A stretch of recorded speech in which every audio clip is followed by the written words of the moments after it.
and then we'll just get started right away. Okay, well, thanks for tuning in, everyone.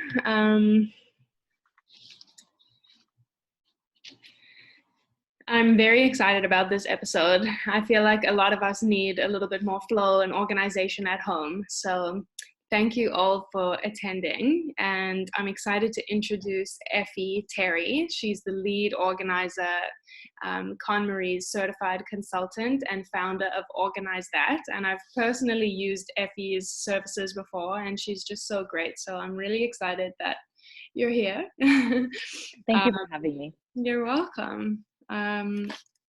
So tell us a little bit about what Organize That is. Tell us a little bit about you.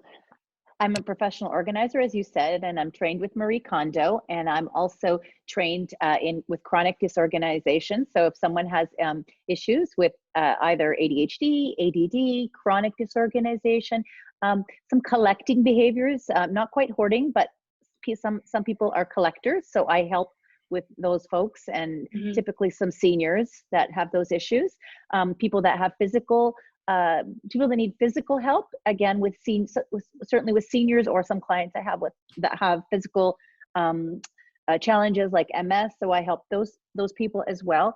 And I'm also a life transition coach. So I do coaching for people going through different transitions, either downsizing, marriage, divorce, new baby.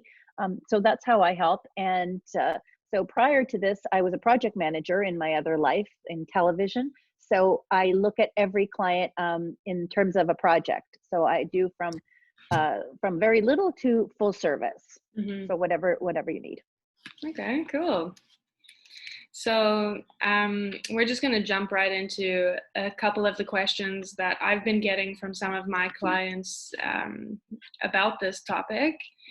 And the first aspect of it that we'll touch on is mental decluttering. So maybe Effy can explain a little bit about what mental decluttering is, why it's important, and how you think our spaces at home might affect the way that we think and feel.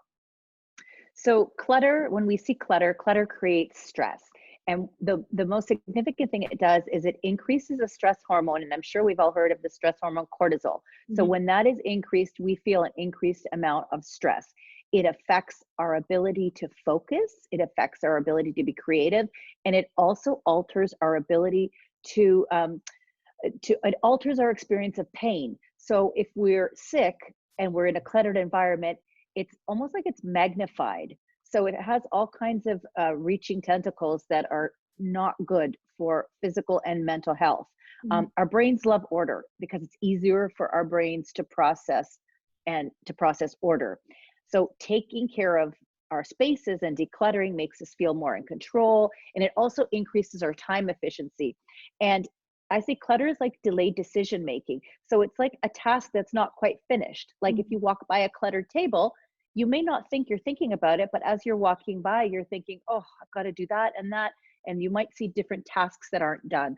So by decluttering and getting ourselves organized, we take that weight off our brains that we've got all these tasks in waiting. Yeah, I think it's also important to take into account like digital decluttering as well, because not many people think about like clearing out their inbox or organizing the desktop on the computer. So I think that also is a really important process or aspect of decluttering that not many of us talk about or even implement. So I think that's now is a great time to do all of that as well, like even digital decluttering, keeping it clear. What I do is on my desktop is I have like a vision. It's almost like a vision board. So I put things on my desktop that I want to remind myself of, and I have folders, but I don't have like a bunch of files all over the place. I try to collect them into folders, so it just looks more peaceful. More neat. Yeah. Yes. Yeah. So do you have any tips on what we can do to stay consistent with mental decluttering? Like how can we stay on top of? I would say try and focus on one task at a time. I know, I see it's a lot of women, and typically as women, and I hate to be sexist in this way, but we multitask. So sometimes, if you have, do a to-do list, and try to, knock off one of those things at a time. There's different ways to do this. There's a process called eat the frog first. So do the most difficult task either at first thing in the morning or when you're most productive. So if you're more productive in the afternoon, take advantage of whenever that productive phase is. One task at a time, do the difficult task when you're most optimal. I would say those are the two biggies. Okay, that's great tips. Thanks. So many of us these days are concerned about financing and spending. So I wanted to just talk a little bit about how decluttering the home can alter spending habits. Okay, so it certainly did it for me. So I'm speaking from experience. So when you choose only the things that you love, you tend to be more selective with what you buy. And when you go through the decluttering process, or the Marie Kondo method, which I'm trained in, we ask you to visualize your ideal lifestyle. So it keeps you in the present and in the future, and you're more selective with what you want when you actually take the time to see, do I want this? Is it useful? Is it good for me? And it makes you more selective. And I tend to buy now much more higher quality things that are longer lasting. And when we think of it in this terms, so it's not just money. It's not just, what am I buying? Is that expensive? Space is a resource too. So, ask yourself, not just do I have money for it, but do I have space for it? Mm-hmm. And when I have less, when I declutter and I have less space and my resource of space is at a premium, I tend to buy less, so I have more money for the bigger things now. So a car, a house, a vacation. So when you pick only the things you want, some people call it a minimalist lifestyle. I wouldn't say I don't like that. I have a love-hate relationship with that word. But what I think is when you're more careful with what comes into your house, you can actually see clearer what you really want. And also it's interesting because I buy higher quality and I have less of something, I really get my money's worth when I buy something. Like I use it a lot more than if I had 3 different gadgets to do the same job. Mm-hmm. And it'll change your habits. It really will, because you become so picky about your space and so protective of your space that you'll actually like to see a blank shelf. It actually feels good to have that breathability. And I also say when I declutter people's homes, they're brighter because too much stuff deflects light. So a house can look darker. A house smells different when there's too much stuff. Yeah. And also the sound is different because when there's too much stuff, sound doesn't have anywhere to vibrate. So it feels like almost a stuffy sound and a stuffy feeling. Yeah, like I was going to say somewhat trapped. Yes, yeah. And that becomes even more magnified now in this situation that we're in, and we're all in our homes. And, we're safe in our homes. Yes, many of us that are lucky enough to have a home, but it certainly magnifies, it puts a spotlight on everything now that's in our houses that is useful or not useful. Do you suggest, or do you have any tools, digital or not, that can help with managing this type of decluttering at home, more for spending habits? Oh, that's a good question. I'll have to think about that, and I can tell you to post it, but I think just the active decluttering. I don't have any spending apps. There's one called Charlie, actually. I just came to my head. That's like a little thing you put on your connected to your bank account, and if you spend too much, or even like I'm with TD, you can put a TD My Spend app. So it says, you've gone $20 over your daily usual limit. So things, you could find there's a few apps. Like check with your bank first. I find your own bank feels more secure for apps, and then I don't tend to go to too many third-party banking apps because I'm a little paranoid with fraud and that kind of stuff. Yeah. We had also, go ahead. I was just going to say, if you want to declutter and you're looking for a tool per se, on my website I have free downloads on a decluttering checklist. Yes. And also, Yeah, and also the donation guide. So once we're all back, because not too many people are taking donations right now, it's a guide on different women's shelters and different places you can take, places where your donations will do good. Cool. A client of mine sent me this picture via Instagram of her storage room. Okay. So we thought about including it just so that we can tackle some strategies on how to organize a space like this. What are the things that we can do to open it up, and what are your top tips for organizing a storage room or maybe another type of space in the house? So I got excited when I saw this picture because it's been a while. I got really excited. I totally geek out with organizing. And so I haven't been in someone's house, and I could truly, without a doubt, say I was like, oh, it was exciting to me.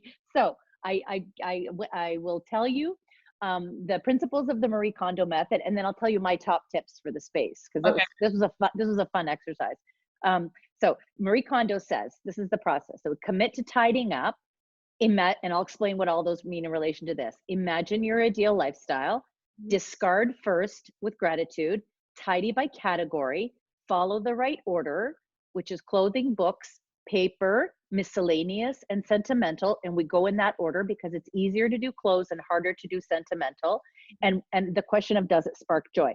So when we say commit to tidying up and imagine your lifestyle. So what is the vision for this room? So think about, when you're going to tackle a room like this, what are we using it for? Is it simply a catch-all room?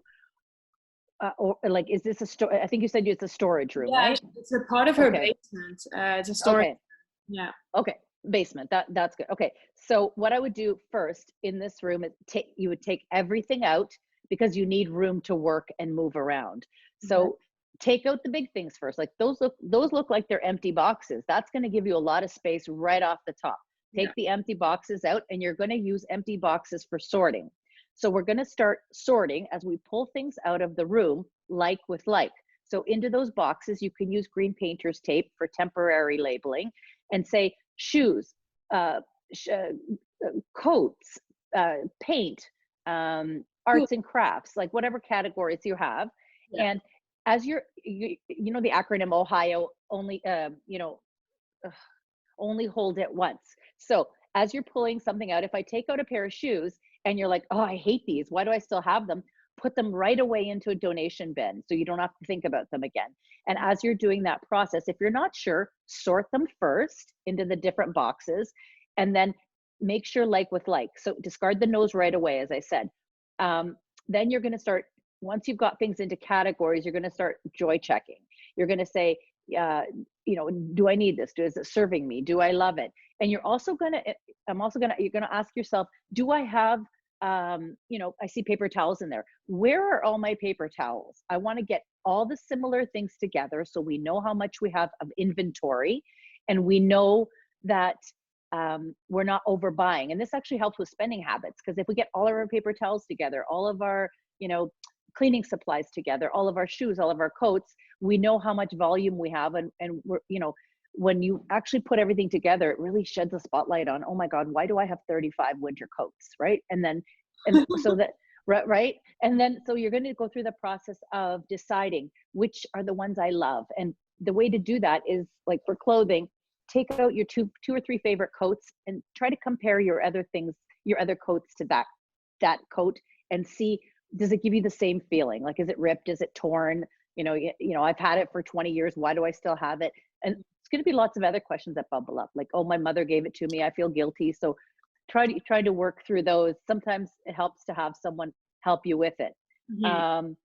So then, now we've done all that, we've taken it out, we've created the things we're keeping. We're gonna categorize first. Now we're gonna containerize. So we're gonna organize. Sorry, we've containerized. Now we're gonna organize. So when you put I have some considerations at the end, but when you put everything back, things you have to start considering is that shelving unit doesn't look very safe. It might just be the angle of the photo, but it looks like it's going to buckle. So, and if you can see at the very bottom, I don't know if you can see a cat there. See the cat? There you go. Right? Yeah. So cats and pets. It's not safe in there for pets or people, because it looks like there could be a falling hazard. It could be chemicals in there. It could be, and as we've pulled the other thing, the other consideration to, don't assume because a box is labeled the way it is that that's what's in it. When you go through this process, take everything out of the bags, take everything out of the boxes. And when you put it back, if it's really a storage room, you're going to create zones. So coats one place, shoes another place, just keep everything similar together. You know what, my clients, they find gift cards, they find cash, they find all kinds of things. And the one thing I hear all the time is that's where that went. So you will find stuff that you forgot that you even had. So those are sort of my top tips. Okay, that's great. We had a question pop in. Okay. That was, how do you get started when you're in a mental state of being overwhelmed? If you're already a little overwhelmed, how would you tackle would you go with the big things first? Do you go with the small things? Like, how do you go about it? I would say you would right now. Well, if it's for right now, I would take the areas that are, Marie Kondo says to go in a certain order, but I tell people, what's your pain point? What's bothering you the most? So let's start there. So if you're feeling overwhelmed by a certain area, I wish if I knew the area. For example, if right now we're in our kitchens all the time, we're in our pantries all the time. So start with the little tasks, like in your pantry, take out all the expired items, put those aside, recycle them, and then see what's left. I think that if you're overwhelmed, looking for order helps. So even corralling the like with like items together is a good start. But I understand, because a lot of my clients say, where do I even begin? So I would say, don't look at it as this big, huge task or project to be done. Take something that's bothering you right now, maybe set a timer for yourself, but I don't even like that because that's too much pressure. But just set, if you want to do a different strategy, go into a room and start in one corner and just go counterclockwise. And just, it's not the Marie Kondo method, but for some people, it's a little less overwhelming to do it that way. Or do one cupboard and say, okay, I'm done. And during this time that we're all inside, don't pressure yourself. There's like, do only what you can do. And when it feels, do a shelf and then, have a coffee or a cocktail. This is what my clients say. They're like, if I do one shelf, can I have a cocktail? I said, whatever works for you during this time. Yeah, you gotta reward yourself in some way, right? And that's another good point. It's like when I have clients that we work together with, they have a little reward. So I'll say, okay, think about when you finish this room, what'll be your reward? Will it be like, something that you love? Will it be a new shelving unit? Will it be, so it's very good to build in rewards. That's a very good point. Yeah. Does anyone else have any questions that they want to ask live? They can either type them in or you can unmute yourself and just shout out. No? So I'll tell you one other, if we have time. So a lot of people are working from home, and I did a seminar on Marie Kondoing your business. And one thing when you work from home, because if we don't have a home office, one good tip is to get a Rubbermaid bin, and at the end of the workday, put everything in the Rubbermaid bin and put a lid on it and take it away from the kitchen table. And that kind of symbolizes the end of your workday and things don't get all mixed up. And so it kind of like symbolically puts an end to the day. And yeah, it's I would say when you organize, think of it in the bigger picture. So it's not just, I'm not just tidying my house. I'm getting to a place where my lifestyle will be different. So if I tidy, when I come home, I don't have to worry that I'm constantly tidying. It'll be easier to manage, and I can worry, I want saving for my house or saving for my vacation. So it's all towards a bigger, think of the bigger goal at the end. Where do you think a good starting point would be? I got a comment here that says, what if your whole home is a pain point? I have been in my townhome for 10 years and accumulated a lot of stuff in every room, including closet spaces. So how can she go about tackling it strategically? I would say go to the places that you're most in, that you are in the most. So the places, I would say your front hall closet is a great place to start, because that's the first place you come in when you open the front door. And I would tackle make sure there's no clutter, like shoes everywhere, maybe get a nice, shoe organizer, but that front hall closet, you will find all kinds of things in there. I found in people's houses, like they just store everything, which is not a judgment, but it's just, that's a good place to start. Because if you can get that under order, then that's, you know, that's kind of like the opening to your home. And I guess that front hallway too, start there. Front hall closet, front hallway. Next, the highest traffic area is your kitchen. I would do your kitchen next. I would do your, and then bedrooms. Bedrooms are a huge issue for people, especially bedroom closets. They tend to be a catch-all for everything. So if people didn't want to do the Marie Kondo method and they wanted to do by spaces, I would say front hall closet, front hall, kitchen, and then bedroom, specifically bedroom, closet, and then bedroom. That will get it a lot under control, because, you know, your bedroom is your sanctuary. That should be somewhere where you go for peace, and the kitchen as well. Yeah. What about dealing with sentimental items? Those things that are a little bit more nostalgic to hold on to. How can someone tackle cleaning out things that hold a lot of sentimental value but don't necessarily serve much purpose to their lives? So I would ask yourself a question. If you're holding on to a sentimental item and it's sitting in a box collecting dust, is it really that important to you? If it was very important, I would venture to say you would have it on a shelf and show it. So ask yourself, am I holding it on to for my children? And if your children are of the age where they can decide for themselves, ask them, and ask your family, you know, would you like this item? So sometimes people hang on to things for guilt. And I would say, you know, think about it hard, because that's standing in the way of something else coming in that might serve you better. Or, you know, you want to honor your past, but you want to choose those things that really have speak to your heart, and then display them if they really do. That's great. So we mentioned a little bit about the checklist and the free guides that you have available on your website, and I'm happy to email the links to those specific guides and checklists to the attendees of this web episode, so they'll have access to that. And just refresh with my memory a little bit. One of them was the donation guide. So yes, I have I have the decluttering guide, which is the Marie Kondo decluttering guide. So you can go through each category and it's a checklist. I have something called a joy map, which is a schematic of Marie Kondo's method. And it's kind of like a road trip. It's like a placemat. You can download and print it or just look at it digitally.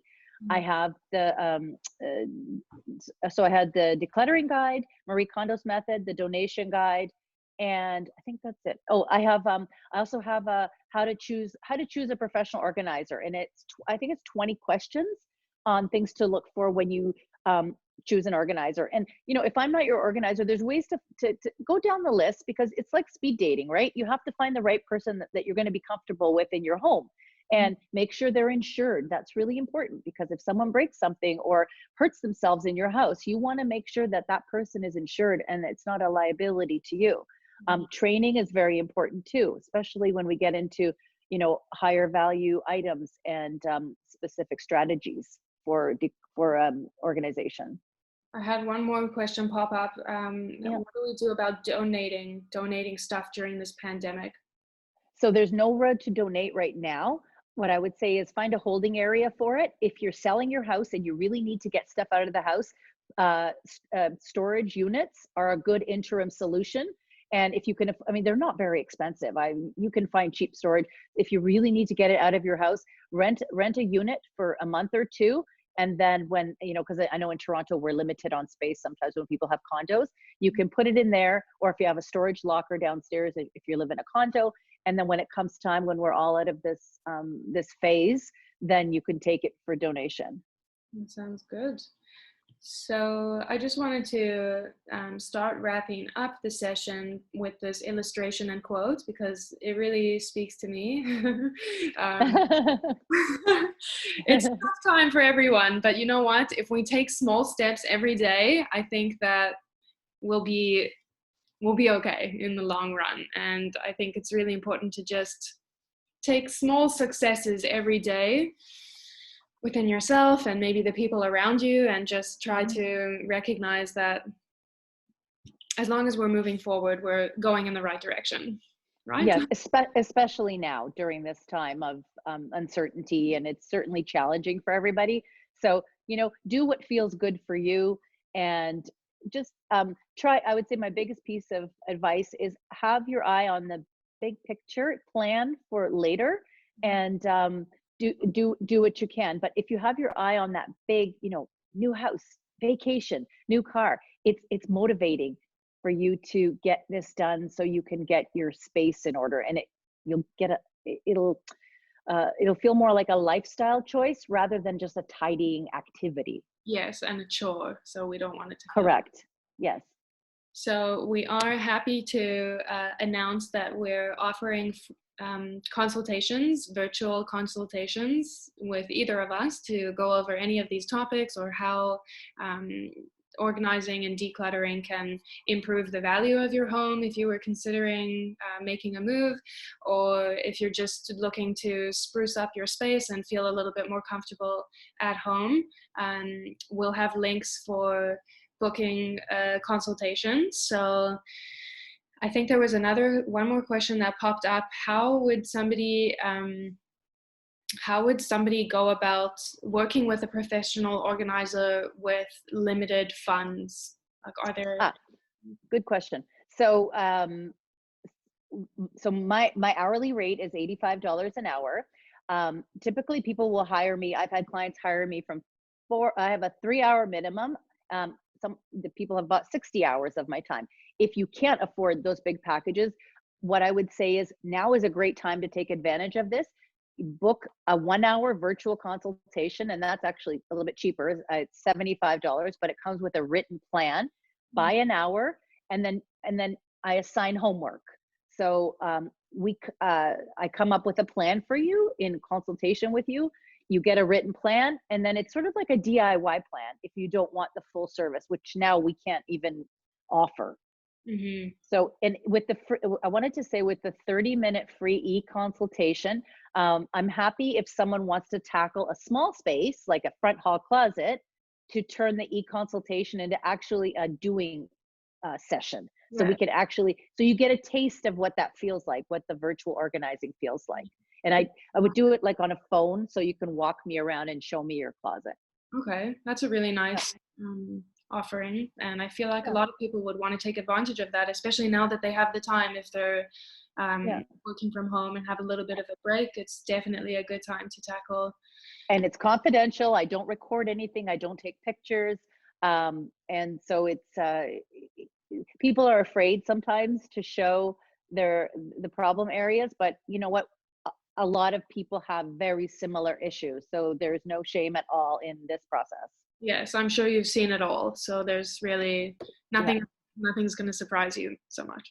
And I don't judge. I just get excited about creating order. Okay. Does anybody else have any more questions while we're here? No, not so many. So Marie Kondo, for all of you that know her, she's coming out with a new series next. She just came out with a new book called Joy at Work. So it's about finding joy in your career.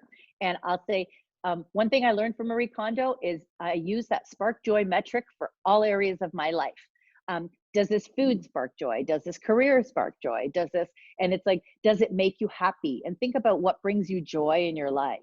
And that's really the most important, one of the most important metrics to use in your life, because it really, it's helped me so much in my life make decisions. Mm-hmm. Yeah, go ahead, sir. We've got somebody that's asking, she mentioned that her problem is that she spends a lot of time cleaning and decluttering, but still has a lot of stuff. So where can she improve in that area? I would say start with moving like with like. So get all of the similar items in one area, and I had one client and we called her closet, we were joking, Costco. So we put all her paper towel, and you know what? It really helped her during this pandemic. She said it was invaluable. So all the paper towels together, all the like things, so you can take stock and say, oh my God, why do I have like 15 vases? And that will help you decide to pick the best of the best and only keep those in your house. Yes. So I think it's just, you have to get things together So, like I had, when I first started this process, I think I had 45 pairs of shoes. And I was like, I don't even like these. I had 2 pairs exactly the same of 2 pairs of shoes.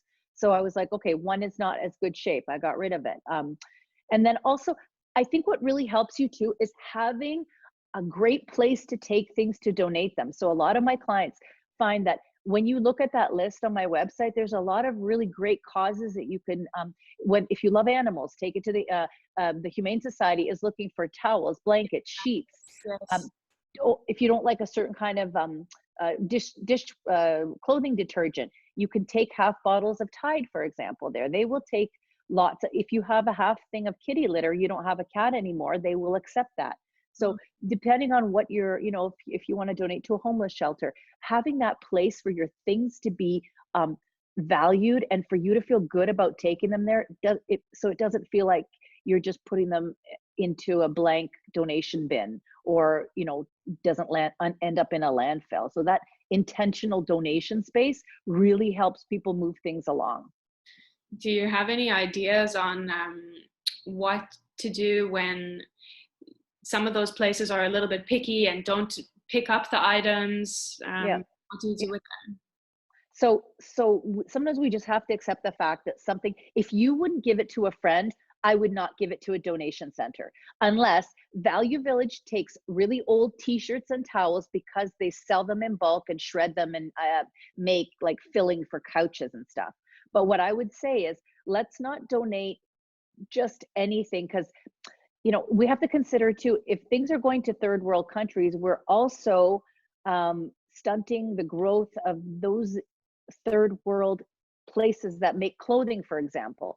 So I would say be really careful, like try and keep it local as much as possible. And sometimes we do have to put things in the garbage, even though we feel, oh, I'm filling the landfills. But if it's something that you wouldn't use or a friend wouldn't use, I would say it's okay, right? Recycle properly, but sometimes some things have to go in the garbage, like old shoes. Shoes can't be recycled. Certain rubber on shoes can't be recycled. It's okay to put those in the garbage. Okay, great. Those are fantastic tips. I'm sure the people that attended this will get a lot of value out of it. And we're both here if you have any questions or if you need additional support. So thank you, Effy. I very much value your time. And yes, I just can't thank you enough. I've had great experience with you, so I'm happy to have you on. Wonderful. Thank you so much. And if anyone has questions after the fact, reach out to me. I have Facebook, Instagram, LinkedIn, Twitter. I'm all over the place. And, please don't hesitate to book the 30-minute. I won't, I'll wait for you to get back to me. I just like to offer lots of advice. And then if you feel comfortable with me, get back to me. But Kim knows me. I wait, I won't come after you with a big sales. I don't put you on a newsletter list. I don't do anything like that at all. Yes, and I will be emailing links to Effy's website, her social accounts, and that way you can download the free checklists and guides that we chatted about, so you'll have access to those. And yes, if you have any feedback about this web session, or you'd like to tune into the upcoming 2 sessions in the next 2 weeks, we're happy to have you. Thank you so much, Effy. Thank you, Kim. Have a great day and stay safe, everybody. Yes. Bye. Bye-bye. Bye.